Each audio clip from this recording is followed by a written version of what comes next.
Okay, lorsqu'on se pose la question de savoir que représente le jour de Shavuot. Le jour de Shavuot, c'est Matan Torah. Et sur le Matan Torah, sur ce jour-là, il y a une mahloquette dans la Gemara.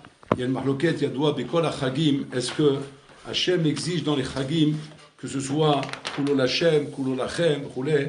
Il y a une mahloquette là-bas. Par contre, dans Shavuot, tout le monde est d'accord. Alors qu'il y a une mahloquette dans tous les Chagim. Dans Shavuot, tout le monde est d'accord. Chez Bainan Gamil Lachem. Qu'il faut aussi Lachem. C'est-à-dire qu'il faut mettre qu'il y ait un dagesh, une importance, mamash, sur le fait de fixer une seouda, de manger, etc., rouler. Ça, tout le monde est d'accord sur Shavuot. Mamash, bidou, le raisonnement inverse. On serait imaginé qu'à Shavuot, au contraire, ce serait un jour où il faut s'adonner complètement la Torah. C'est le jour de Matan Torah. Et si déjà il y a une mahloquette comme ça, sur tous les Chagim, comment les Chaora, il n'y a pas au moins cette mahloquette sur Shavuot? Et que là, Piton, non, tout le monde est d'accord chez Bainan Amilachem. Que là, tout le monde est d'accord qu'il faut aussi ta part à toi. Adkedeka, que la Gemara ramène à propos de Rav Yosef qui disait là-bas, Tachinouli, préparez-moi Iglat Lita, un Egel Meshulash ce jour-là, parce que sinon, il aurait Ayoma de Kagal, mais Kama Yosef Ikabishuka. Parce que si ce jour-là, je n'ai pas ce veau à manger, combien de Yosef il y a dans le chouk? C'est-à-dire combien je suis, mamash, comment dire, battel dans la foule, et que je ne peux pas devenir Rav Yosef, Kaviachol. Ma'inyan de, c'est ça Shavuot. Shavuot, c'est le Eglat Lita, c'est la Seouda de Shavuot, c'est ça le Inyan de Shavuot. Alors pour qu'on pense là, on va essayer de développer un Yesod. Quand Hachem a voulu donner la Torah à Kaviachol, il a commencé à tourner parmi les goïs. D'abord, il a proposé la Torah à Ishmaël, il a proposé la Torah à Esav, le Choulé. Et là-bas, Esav, Ishmaël ont demandé Makatou Batorah. Esav, quand il a demandé à Ishmaël, il a dit Makatou Batorah, l'Otignov. Il dit, si c'est comme ça, on peut pas recevoir ta Torah. Le Tignov, voler chez nous, il y a le colbo, ma main elle est dans tout, je vole comme je respire, je ne peux pas imaginer de vie, sans voler. Ça c'est Ishmaël.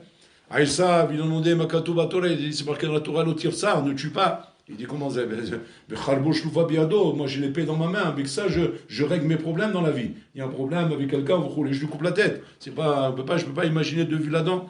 Alors maintenant, tout le monde pose la question sur ce midrash, de savoir, quand je lui dit, c'est marqué dans la Torah, le tirsar, le tignov, si tu veux me trouver dans la Torah quelque chose qui est matsikli, qui est dokeroti, qui va me gêner dans le vêtement quand je vais le mettre, d'accord, tu peux trouver ça même chez les juifs. Même chez ces Yehudis, tu peux trouver quelque chose qui va gêner, Et c'était facile de trouver chez les Goïms quelque chose qui va les gêner, du moment où tu sais que ça, Zamaout Shelahem. Pourquoi Bolam dit ça? Est-ce qu'Hachem, s'il leur avait dit, il y a des belles mitzvot dans la Torah, il y a l'Imut Torah, il y a Shabbat Kodesh, il y a les fêtes, il y a tout ça. Les Goïms auraient dit, c'est parfait. Maintenant, à part ça, il y a ce petit problème. Bon, on aurait fait on aurait surmonté ce problème par rapport à ces avantages qu'il y a là-bas. Non, directement, tu leur mets ça en face. Un peu comme un bonhomme qui veut maintenant, acheter une voiture ou bien acheter quelque chose, et tu lui mets directement en face le problème qui va le gêner. Alors que c'est pas comme ça qu'on fait une vente. Comment on fait une vente? D'abord, on montre tous les avantages qu'il y a, et à la fin on dit, il y a des petits problèmes, comme ça et comme ça. Mais quand il a entendu tous les avantages, alors le petit problème, Kaviachol, Mavlig, il arrive à le surmonter. Mais quand un bonhomme d'entrée, tu lui dis, il y a ça et ça et ça, il voit que ça, le bonhomme. Alors il voit que ça, il n'a même pas la force d'écouter les avantages qu'il y a, quand il a d'entrée entendu les problèmes qu'il y avait. En fait, ici on veut nous répondre à la question qu'on a posée. Quand on se pose la question de se demander, c'est quoi être Mekabel Torah qu'on va recevoir Bezat Hashem dans quelques semaines?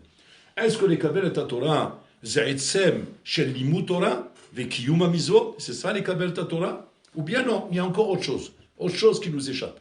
En fait, on va se rendre compte que non, c'est pas ça, les Kabbalat Torah. Les Kabbalat Torah, c'est pas étudier la Torah ou bien Mekayem les Mizvot.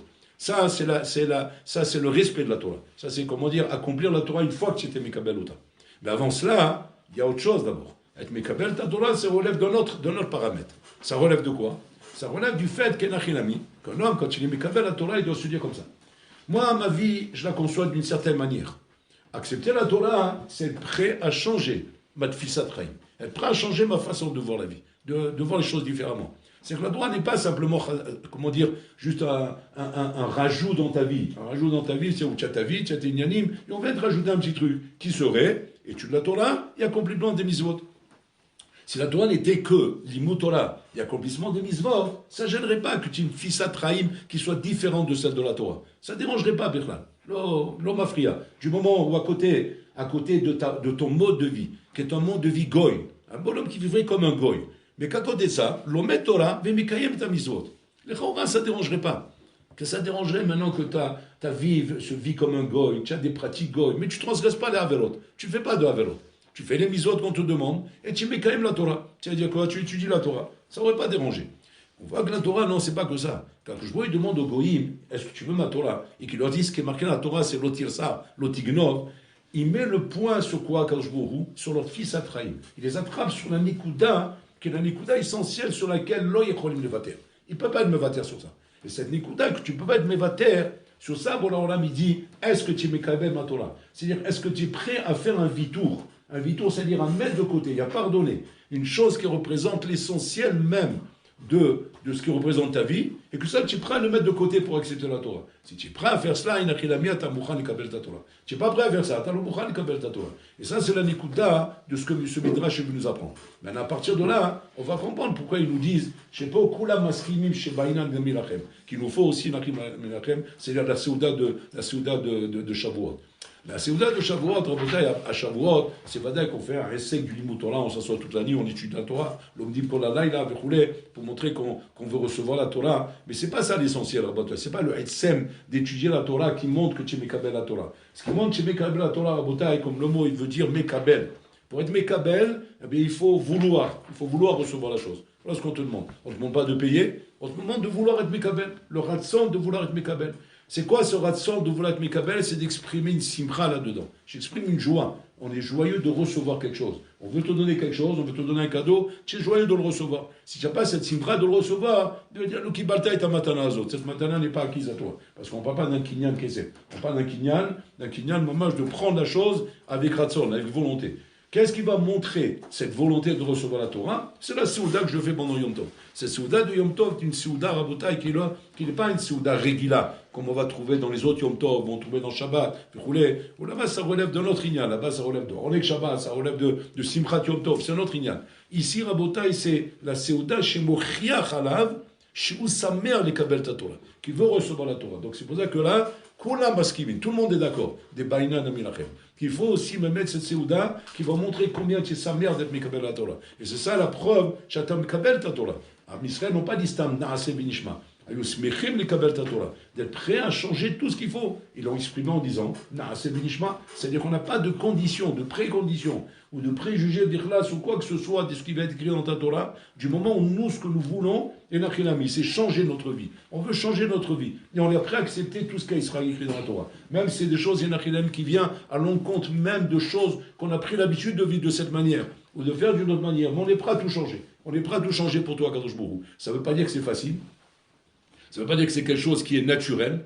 Changer, c'est pas quelque chose de naturel, pas quelque chose de facile. On est habitué à des choses dans la vie. Ces choses-là font partie de notre vie. C'est pas un stade des habitudes qu'on colle et on décolle comme ça, comme on met une étiquette et on enlève une étiquette. C'est quelque chose qui fait partie, mamache, intégrante de ma vie. Et ces choses-là, il y en a qui l'a mis, on est prêt à la changer pour Akadosh Borou, pour recevoir la Torah. C'est ça la prina de Naase Benishma. Naase Benishma, c'est-à-dire, on fera contre nos habitudes et on comprendra. Et on comprendra que c'est comme ça qu'il fallait faire, que c'est comme ça qu'on sera heureux, en étant capable de changer nos habitudes pour faire ta volonté Hachem. Un homme qui n'est pas prêt à tous les changements possibles de ce que la Torah va lui faire découvrir, c'est un homme qui n'est pas Mekabel ta Torah. Ça ne veut pas dire qu'à côté de ça, il n'est pas prêt à étudier, il n'est pas prêt à être Mekabel les misot, peut-être qu'il est prêt à Mekabel les misot, il est prêt à étudier. Aval Mekabel ta Torah, c'est l'oser rabotai. C'est pas simplement le limud de la Torah et le kiyum misot. Ça, même les goïms, ils étaient prêts. Même les goïms, ils étaient prêts à ça, rabotai. Simplement, l'idée de dire que la Torah peut me demander des choses qui vont m'obliger à changer dans ma ma'out et mon sens et dans ma vie, et je suis prêt à faire ces changements. Je suis prêt à changer de ma façon de voir les choses comme je les voyais jusqu'à maintenant, par habitude, je suis prêt à tout changer pour la Torah Kedosha. Et ça, Rabotai, c'est un yesod très hachouv, Rabotai, qu'on voit ici. Par exemple, si on demande maintenant, au niveau d'un bachour, qu'est-ce qu'il y aurait, par exemple, un exemple par hasard, il n'y a pas de hasard. Un exemple, par exemple, de ce qui serait un élément fondamental, mais à Kev, Rabotai, pour dire maintenant, Zemochia, Shani Morotse les Kabel Torah. Ce serait un Rabotai simplement que quand vous venez de France comme ça, vous lâchez vos iPhones, vous lâchez vos appareils téléphoniques qui ne sont pas cachés. Et que là, le bonhomme Menachinami, il monte Menachinami, voilà, je suis prêt à changer tout pour la Torah. Et même s'il faut changer de ça pour la Torah, de ne plus avoir d'appareil pas caché entre mes mains. Et c'est ça que la Torah veut. La Torah veut ça, je veux ça. Je suis prêt à ça. Ah, ça veut dire quoi? Ça veut dire que tu n'étais pas attaché à ces choses-là. Peut-être que j'étais attaché à ces choses-là. Peut-être que c'est caché. C'est pas moins que la question que qu'Hachem a demandé aux Goïm pour les matos. Il leur a dit Vakato Vator, alors tire ça. Là, c'est la même chose. C'est marqué dans la Torah n'est pas un appareil comme ça entre tes mains. N'est pas un appareil qui soit pas caché entre tes mains. Ça, c'est la même chéla que les Goïm. C'est maintenant le bonhomme, il répond mais je peux tout faire sur ça. Il ne faut pas me demander une chose pareille. Ça, c'est une chose qui est trop, comment dire, qui fait trop partie de ma vie. C'est trop rachaud dans ma vie. Ça prend trop de place dans ma vie pour arriver à faire un changement pareil. Ma'inyan de faire un changement pareil, si ce n'est que simplement que d'étudier la Torah et de faire les mitzvot, je vais étudier la Torah, je vais faire les mitzvot. Asma, je ne peux pas faire ce changement-là. C'est ça le me'akev. Le me'akev, c'est qu'il y a quelque chose ici, effectivement, que tu n'es pas prêt à changer. Même si c'est davar echad. Comme on voit là-bas, l'otir ça, l'otignov, davar echad. On n'a pas parlé de 10 000 choses. On n'a parlé d'une seule chose. Et pour une chose comme ça, Rabotai, on va dire que quoi? Chez l'okiblu ta Torah. Alors que Am Israël, on voit qu'on fait des averot, on fait des choses qui... Mais c'est pas ça, par non-acceptation, Rabotai. C'est simplement parce qu'il s'arrête Gaber Alenu. Mais l'acceptation doit être totale. Quand après sur le terrain, j'ai un Isayon, j'ai ça qui me fait tomber chez Nofel Vekam. Mais Ashkafa, elle est de vouloir respecter à la lettre toutes les lois de la Torah, tout ce qui est marqué dans la Torah, sans exception, sans faire d'exception, même si cette chose-là fait partie intégrante de ma vie. Ça serait une Nekuda Raboté qui serait pour vous une Achana, moi je de Mikabel et Torah, de voir combien une Achinami, quand j'arrive à l'Yeshiva, à la Makom, je rends mon portable, j'ai un portable caché comme il faut. Pourquoi? Parce que c'est ça la tfissa de la Torah. La tfissa de la Torah, c'est quoi? C'est de vivre le Mahane Kadosh. Vaya Mahane Kadosh, que le Mahane soit Kadosh, que l'endroit où tu tues la Torah soit un endroit Kadosh, un endroit où il y a de la Gdusha, où il n'y a pas d'autres éléments que la Gdusha. Agouchbou nous a ordonné dans la paracha qu'on a lu précédemment. Kidoshim Tiyu Ki Kadosh Ani. Soyez Kadosh, car moi je suis Kadosh. Qu'est-ce qu'il veut nous apprendre à Koshbourou, qu'on soit Kadosh parce que lui il est Kadosh? Est-ce qu'on peut imaginer une avamina pareil, d'être Kadosh parce qu'Hachem il est Kadosh? C'est comme si maintenant il vient le champion du monde de poids lourd, il veut te dire sois capable de lever 300 kilos parce que moi je lève 300 kilos. Toi tu lèves 300 kilos. Toi tu arrives, moi j'arrive pas, moi je peux pas lever ça. Non, ça veut pas dire que je suis pas attaché à toi, ça n'a rien à voir. Je peux pas faire forcément les choses que toi tu fais. C'est quoi la kavana de ce qu'Hachem il ordonne là-bas? La kavana de ce qu'Hachem il ordonne là-bas, c'est la chose suivante. C'est soit Kadosh qui Kadosh Ani. Il veut Hachem ici nous montrer, Rabotai, la référence à ta Kedusha. Et que la référence à ta Kedusha ne soit pas quelque chose, Rabotai, de relatif. De relatif aux générations, aux endroits où tu habites, aux gens que tu fréquentes, aux amis que tu as, aux habitudes que tu t'es données. Où là, effectivement, ça peut changer. Ça peut changer. Il peut y avoir un changement dans la manière de pratiquer la Kedusha, dans la manière de se comporter. Parce que chaque endroit, il a une influence différente. Et chaque endroit où je me trouve peut agir différemment chez moi. Et donc peut m'amener à avoir des changements dans mes madrigotes. Dans des madrigotes. Je ne suis pas le même quand je suis à l'Yeshiva que quand je suis à Paris. Je ne suis pas le même quand je suis en vacances ou bien quand je suis ici. Je ne suis pas le même quand je suis là-bas ou quand je suis ici, etc. Chaque endroit avec sa pas et chaque endroit avec son influence. Ça, Rabotai, ce n'est pas la tfissa de la Torah. La tfissa de la Torah, ça c'est un exemple que je vous ramène. Kikadosh Ani. C'est-à-dire que ta référence de Gdusha, c'est pas l'endroit où tu es, et que relativement à l'endroit où tu es matim. C'est-à-dire que tu fais une atama, tu fais tu adaptes le niveau de Khumra ou de religion ou de Gdusha par rapport au niveau où tu te trouves. Et que le niveau où tu te trouves, il détermine ce qui est normal de faire ou pas normal de faire. Et que tu te dis, dans un milieu pareil, je suis quand même dans un bon niveau. Dans un milieu différent, alors je suis dans un niveau différent, mais c'est normal que les choses soient adaptées par rapport à l'endroit où je me trouve. Hachem, tu dis non, ça ne marche pas comme ça. La référence c'est moi. Ma référence ne bouge pas. Elle ne change pas en fonction de l'endroit où tu te trouves. Tu peux être en Amazonie, tu peux être chez les Zoulous, chez les Pygmées, où tu veux. Kadosh Ani. Ta référence c'est moi. Tu dois être Kadosh parce que moi je suis Kadosh. Ça c'est Tfissat Torah. C'est Tfissat Torah, pas tout le monde là. Pas tout le monde, et c'est pas évident de l'avoir au Bouddhaï. C'est pas évident. D'une manière naturelle, un homme ne mouche pas de la chevra. Un homme est influencé par la chevra. Et un homme, il a un comportement différent par rapport à la chevra où il se trouve. Et on voit comme ça un bonhomme qui, quand il se trouve dans tel endroit, il a un comportement. Quand il est ailleurs, il a un autre comportement. Quand il est là-bas, un autre comportement. Ça, Rabotai, c'est notre fils chez la Torah. La tfissa de la Torah, c'est qu'un juif Rabotai qui belle Torah Béal Sinaï doit être un produit reconnu là où on le trouve, là où on le voit. Ça doit être un produit reconnu. Que quoi? C'est Ben Torah. C'est Ben Torah. Qu'il soit où qu'il soit n'importe où qu'il soit. N'importe où on peut le trouver. Que pour des raisons ou d'autres, maintenant il se trouve dans un endroit où on n'est pas habitué à avoir un Ben Torah. on doit voir le Ben Torah. On doit voir le Ben Torah et on ne doit pas avoir un bonhomme pitom qui s'adapte au makom où il se trouve. Ce qui serait normal, les chawa. Parce que Adam ne bouge pas, mais à Chevra. Un homme, il ne bouge pas à Chevra. Un homme, il est dérangé. Yaakov Avinu, on se sera attendu à ce qu'il s'adapte un petit peu aux coutumes de Lavan. Aux coutumes de Lavan, à la maison de Lavan, à la manière de composer de Lavan. Il n'est pas resté là-bas 2 mois ou 2 semaines ou 2 ans. Il est resté là-bas, Habibi. Il est resté là-bas plus de 20 ans. Il est resté là-bas. Donc, c'est qu'il y avait de quoi largement, trouver normal que. D'autant plus que c'est pas un étranger, c'est son beau-père, il vit dans cette famille, il vit là-bas dedans, qui sont un peu mouche-pas de ça. Imlavan gardi de tareak misvot shamarti. C'est la chose qu'il met en avant quand il rencontre Esav. Il dit attention, moi je suis pas comme toi, moi. Moi je change pas ma peau comme les caméléons. Et quand je suis sur un truc rouge, je deviens rouge, quand je suis sur le vert, je deviens vert, quand je suis sur la page, je deviens bleu. En d'avoir casé. Tareak misvot shamarti.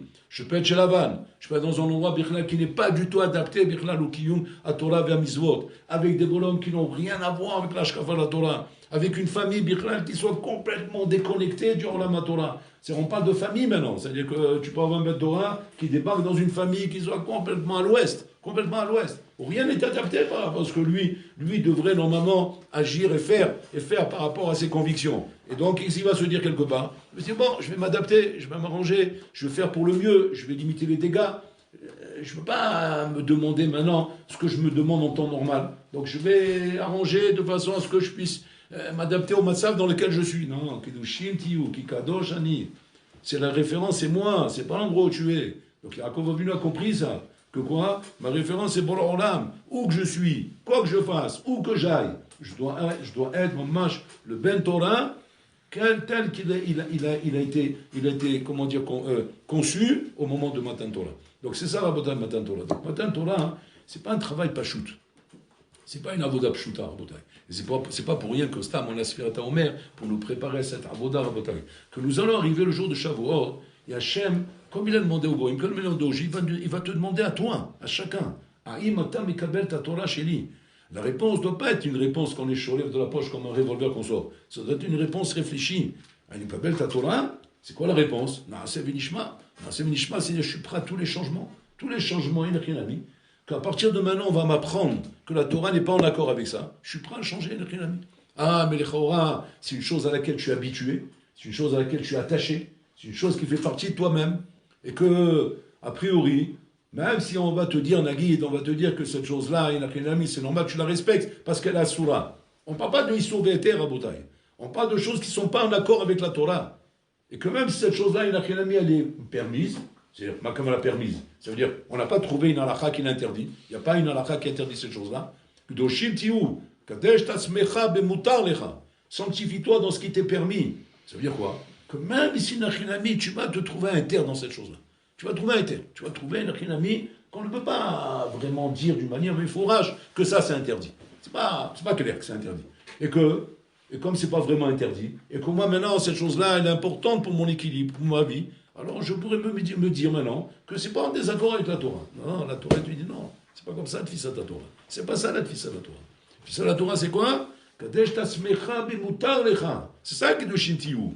De Shintiou, il dit le Ramban. C'est pas de respecter le Éther et le Issour, de respecter l'Issourim. Si tu ne respectes pas l'Issourim, tu es hors la loi, c'est pas Kadosh.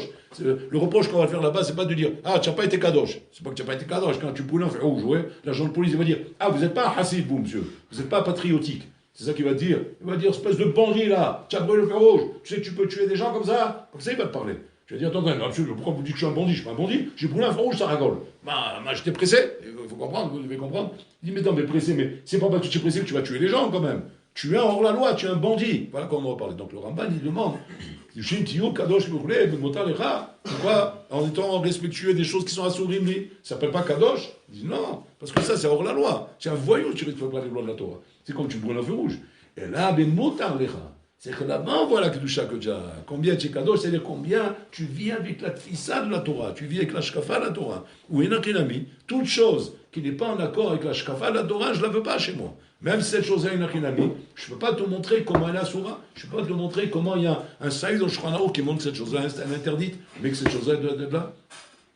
Le Hazonish, il avait expliqué une fois un Talmid Chacham, il avait parlé d'un sujet, je ne me rappelle plus c'est quoi le sujet, et le Hazonish, il a dit, mais on ne fait pas des choses pareilles.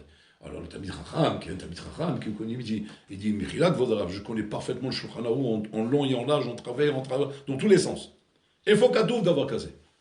Il faut Katouf. Bezer Chelek. Ora Haïm, lo Katouf. Voilà, je vois. Il fait le scanner. Il a passé comme ça rapide. Lo Katouf. Rochel Ishpal, lo Katouf. Veveneza, lo Katouf. Il y aurait des lo Katouf. Nous, il faut Katouf. Comme c'est dit. Il dit quel Katouf, Bechelek Hamishi. C'est marqué dans le cinquième Chelek Shulchan Aruch. Regarde, le Shabbat d'enfant. Il y a Chelek Hamishi Bishulchan Aruch. Il y a Arba Chalakim Bishulchan Aruch. C'est quoi ce Chelek Hamishi? Ce Chelek Hamishi, une Achilami. C'est Tfisat Haïm chez la Torah. C'est la Tfisat Haïm de la Torah. Que ça aussi, un Ben Torah doit avoir. Tu vois, pas un Ben Torah, un juif doit avoir. Un juif doit savoir à Boutaï. Que c'est pas le tout de dire, je respecte les misos, j'étudie la Torah. Ça, c'est le devoir. Comment dire, basique, normal, sinon tu es hors la loi, ça s'appelle que tu es un avarian, où tu transgresses la volonté d'Hachem.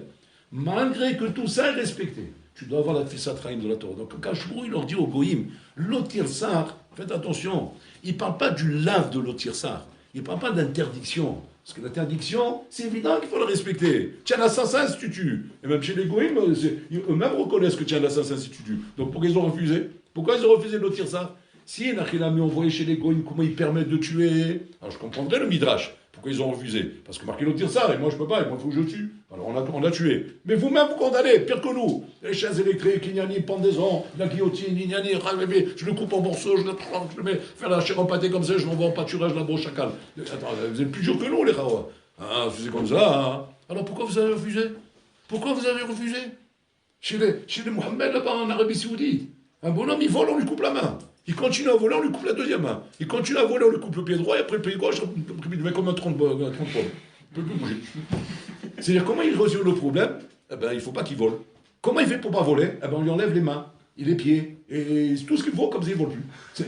C'est pas genre faire en prison, là-bas, il va apprendre à voler comme il faut la prochaine fois pour se rattraper. Non, il n'y a pas de prison. Les prisons, ça coûte de l'argent, c'est dommage. Donc, qu'est-ce qu'on fait? On lui enlève les moyens. Il n'y a plus de membres, il n'y a plus de vol. C'est-à-dire qu'ils sont encore plus durs que nous. C'est comme ça. Alors pourquoi vous avez refusé la Torah? On a dit, le Tignov, non, c'est pas pour nous. Mais vous-même, vous avez fait pire que ça.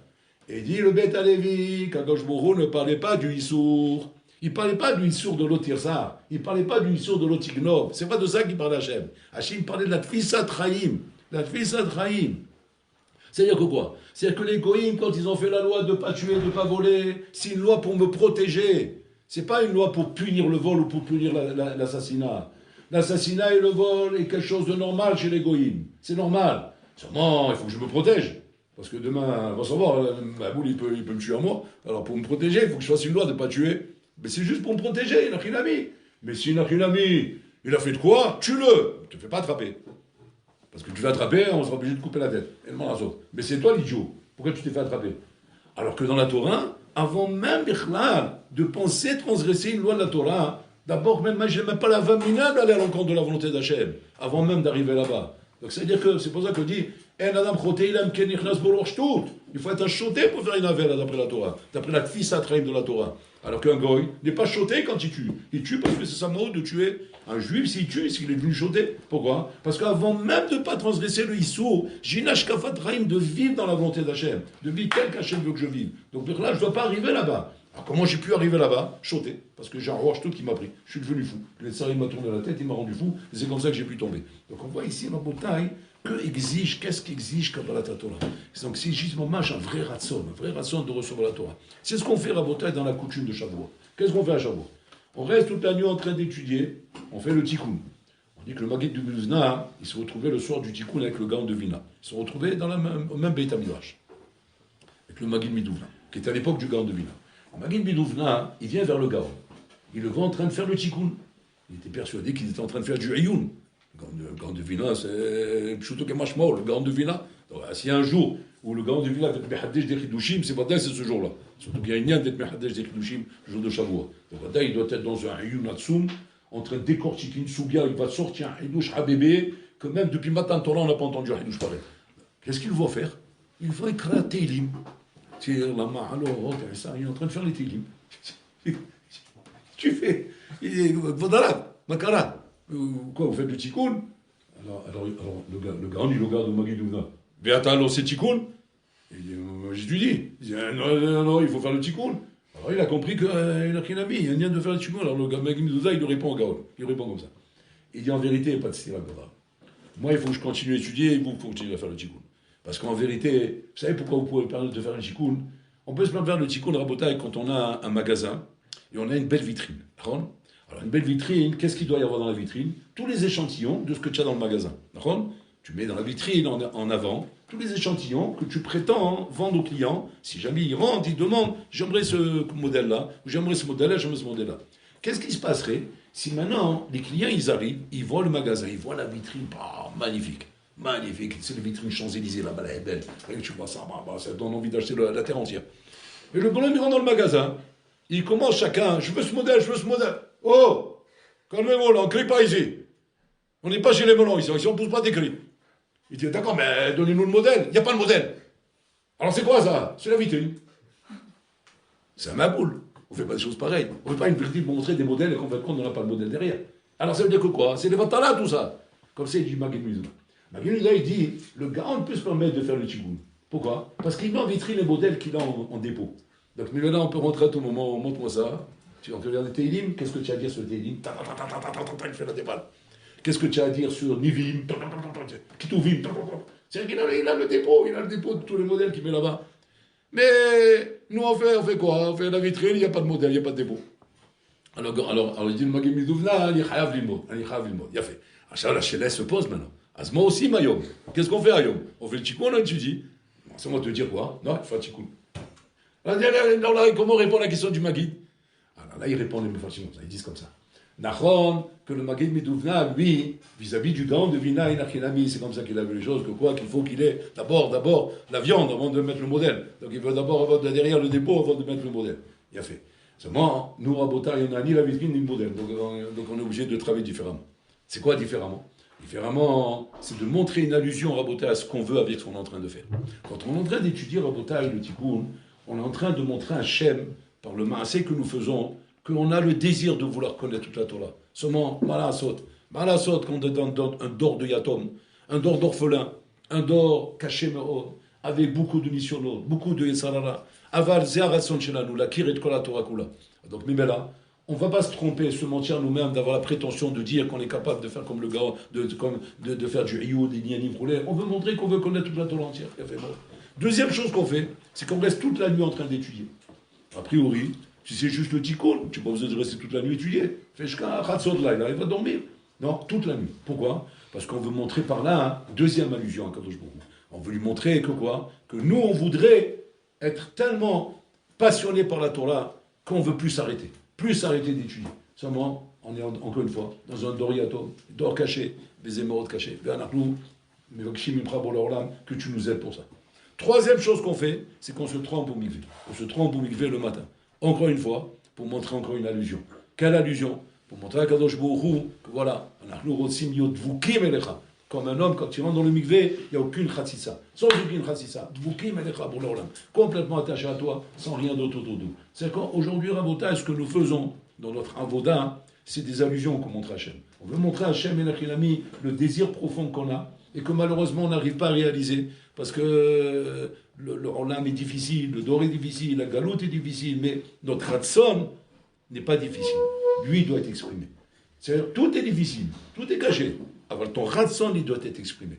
Tu ne dois pas, shalom, endommager ton ratson parce qu'il y a des difficultés. Parce que pourquoi? Parce que le ratson met à kev. Ratson met à kev les kabbalat Torah. Comme on a dit, s'il n'y a pas de ratson, Bororlam ne peut pas donner la Torah. Mais Bororlam et Nachilami, quand il voit le ratson, même s'il ne voit pas des moyens, il ne voit pas le moyen, parce qu'on est chez Mishma, on va vous dire. Mais Bororlam, il voit le ratson, Bororlam, il n'y a pas de problème. Moi, je t'aiderai à atteindre tout ça. Chez Mahinouzak.